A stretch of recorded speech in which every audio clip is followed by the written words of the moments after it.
بسم اللہ الرحمن الرحیم۔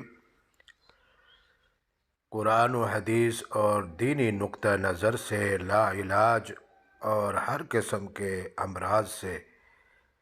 شفا یابی اور شفا حاصل کرنے کا طریقہ یہ ہے کہ مریض شفا و صحت سے مایوس و نا امید ہونے کی بجائے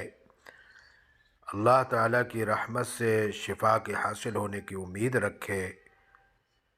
اور وہ اپنے مرض کو اللہ تعالیٰ کی طرف سے ایک آزمائش اور امتحان یقین کرتے ہوئے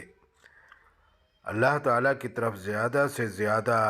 رجوع رکھنے کی کوشش کرے اور اللہ پر بھروسہ کو اپنا سہارا بنائے، اور اپنے آپ کو دین اور اعمال صالحہ پر صبر و استقامت کے ساتھ قائم رکھنے کی کوشش کرے، اور صحت و شفا، تندرستی اور کامیابی حاصل ہونے کا یقین رکھے، اور اس مشکل وقت کو اپنے لیے تربیت سمجھے۔ اللہ تعالیٰ کسی انسان کو اس کی طاقت سے زیادہ صبر آزما احوال میں مبتلا نہیں فرماتے،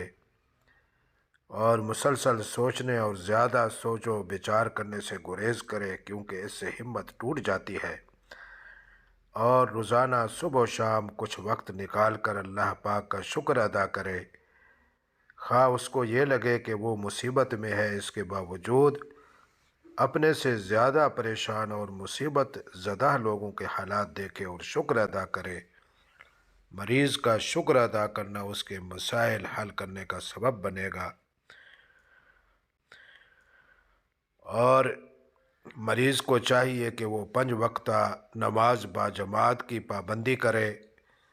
اور ذکر و تلاوت قرآن مجید کی پابندی کرے، اور نماز حاجت بھی ادا کرتا رہے، اور قرآن مجید کی آیات شفا پڑھ کر اپنے اوپر دم بھی کرتا رہے، اور کھانے پینے کی اشیاء پر بھی ان آیات شفا کو دم کر کے کھائے، اور اللہ تعالیٰ سے صحت اور شفا حاصل ہونے کی دعا بھی کرتا رہے۔ آیات شفا یہ ہے: وَيَشْفِي صُدُورَ قَوْمٍ مُؤْمِنِينَ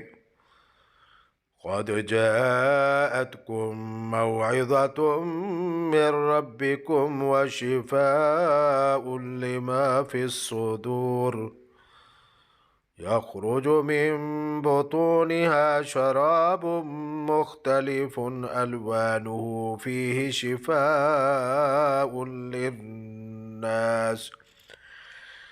وَنُنَزِّلُ مِنَ الْقُرْآنِ مَا هُوَ شِفَاءٌ وَرَحْمَةٌ لِّلْمُؤْمِنِينَ وَإِذَا مَرِضْتُ فَهُوَ يَشْفِينِ قُلْ هُوَ لِلَّذِينَ آمَنُوا هُدًى وَشِفَاءٌ صدق الله العظيم۔